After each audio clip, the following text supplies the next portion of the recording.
लगा दो। पेड़ लगाए हुए हैं और हमारा ये इसमें जो बरसात होगी, बरसात में हमने ये हमारे पदम जी है हमारे साथ है, तो हमारा ये इरादा है कि साल हम जो है 1 लाख पेड़ हम लगाएंगे। पूरी जो बरसात का सीज़न होगा हम अभी पेड़ों की व्यवस्था करने जा रहे हैं, इसमें से 1 लाख पेड़ हम जो है पूरे उत्तराखंड में लगाएंगे। और जो पेड़ है पेड़ों के साथ हम जो है गार्ड भी लगाएंगे, जो ट्री गार्ड है वो भी लगाना बहुत ज़रूरी है।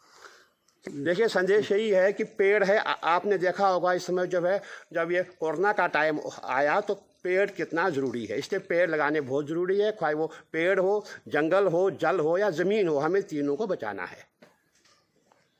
जल, जंगल, ज़मीन, ये तीनों बचेगी तो सृष्टि बचेगी। इन तीनों पर ही पूरे विश्व के अंदर, केवल भारत नहीं, इन तीनों पर ही संकट आया और इस संकट के कारण आज मानव जाति सम संकट में घिर गई है। वर्तमान हम देख रहे हैं कि ऑक्सीजन ऑक्सीजन ऑक्सीजन ऑक्सीजन के सारे स्रोत हम ख़त्म करते जा रहे हैं। हम सबको अच्छी लकड़ी चाहिए, हम सबको शुद्ध जल चाहिए, और देश भर के अंदर, दुनिया भर के अंदर मात्र 3% शुद्ध जल है। उसकी बर्बादी हम किस प्रकार से कर रहे हैं। तो ये जो एक संयुक्त राष्ट्र संघ ने 5 जून भारत के अंदर, तो ये प्रारंभ से ही हमने इनको एक वृक्ष 10 पुत्र समान ऐसा माना है। अभी महाराज जी बता रहे थे कि सुंदरलाल बहुगुणा, उनका सारा जीवन ये जंगलों की रक्षा सुरक्षा के लिए लग गया।